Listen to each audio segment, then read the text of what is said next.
A major security update is coming from Atlassian with respect to webhooks. And if you're using webhooks in your automations or integrations, then you need to take immediate action because Atlassian has given us a small timeline to take some action. And in this video, we're going to cover the who, the what, the when, the where, the how, and everything you need to know to protect yourself against this looming change that is going to impact you if you're using webhooks.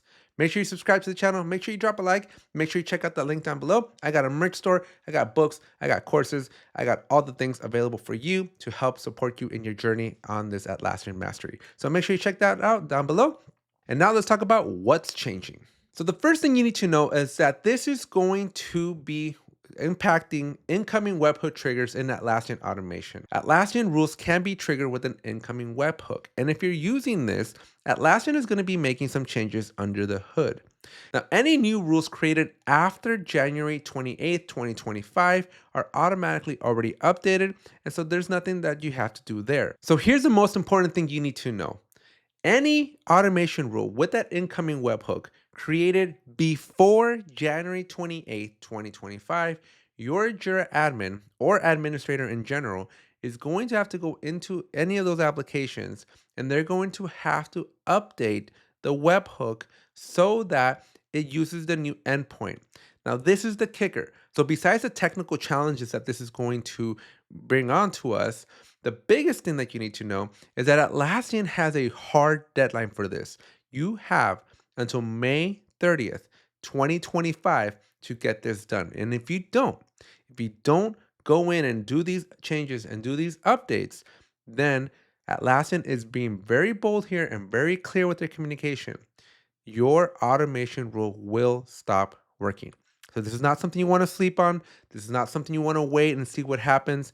If you're using these webhooks as your trigger for your automation rules, you need to take immediate action because May 30th, depending on when you're watching this video, may be a few months away, or it might be a few weeks away, or it might just be a few hours away. So definitely take this very serious.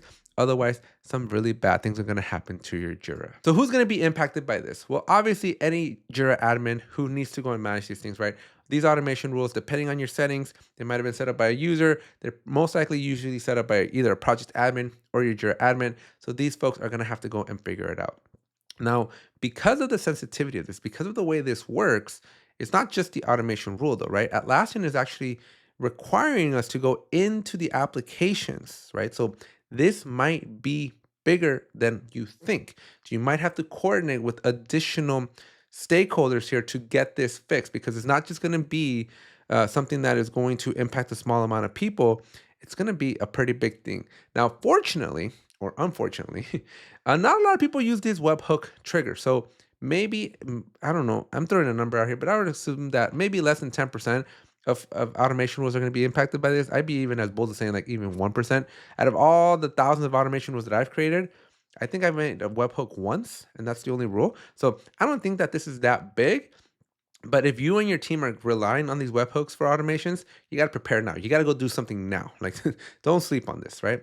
And so the big things that you got to know, right? Any new rule as of January 28th, those are good. Now, they're automatically already using the new endpoint, so that's okay. That's ready to work. But May 30th, 2025, which again is just in the horizon, just a few months away, all those old webhooks must be updated or they're going to stop working.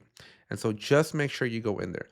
Now, I will link back to this article here so that you can read through it, right? There's some information that you need to know about how to create a new rule with the incoming webhook trigger.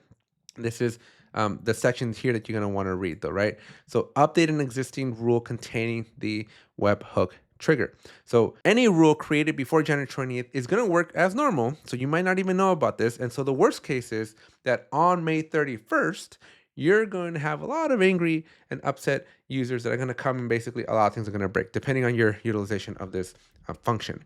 But if you want those rules to continue to working, you'll need to make the changes in the applications to migrate to the new endpoint. The legacy endpoint will no longer be available as your trigger. So you're going to have to open the automation rule, click on the trigger filter, select the incoming webhook filter, and then all the rules containing in this webhook will be shown. Open one of these rules, and down here, you're going to copy the new URL in secret, enter the new URL in secret into your connected application, and add all this information here. So there's a lot of technical stuff here, folks. So as I mentioned, This might not be something that is just the journey of the Jira admin. This has a potential to really impact a much greater demographic, as maybe years ago or months ago, you set up these integrations with a third party vendor or a third party company, right? Or a third party supplier or just somebody that's not you as a Jira admin. And so now you're going to have to go and basically communicate and tell them, hey, we need to get back together. We need to do some updates. I have some new information that's in the automation rule that we now need to go and update on your end as well. So that unfortunately is the biggest impact, right? It's not so much that this is changing, this is cool, but the fact that you have to coordinate. And you might be asking as we close out this video, why? Why is Atlassian doing this?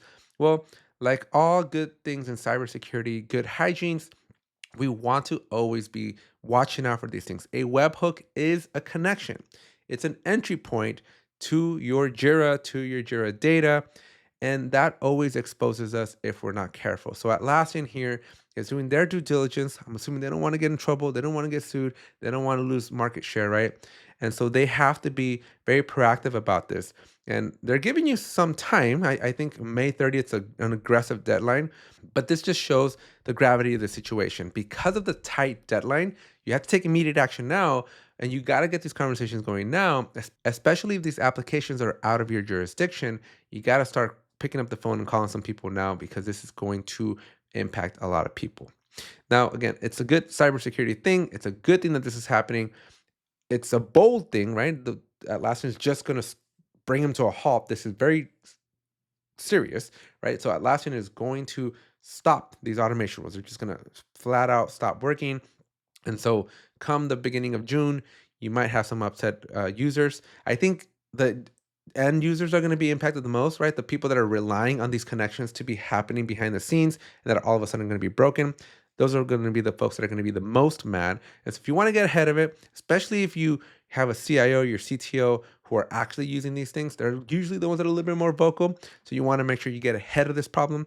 Share this video with all your Jira admins. Share this video with your application admins. Share this video with your IT team, because they're going to need to know about this. They need to go and make these changes. Now, again, I suspect that the change is kind of small. Let me rephrase that. I suspect that the number of people that are impacted is kind of small, but still, nonetheless, Atlassian is making this public for everybody. And so it's at least worth a try. And I would also take advantage of this opportunity to go and audit your automation rules, because you're going to want to open up each automation rule to check out the trigger, because you're not going to know easily which ones are being impacted by this trigger. So since you're there and you're looking, check the usage, check a bunch of other stuff, and just clean it up, right? Because it's really, really good anyways. It's good hygiene, good practice to keep your automation rules in tip-top shape anyway. So anyways, that's it for this video. I hope you enjoyed it. If you did, make sure you smash the subscribe button.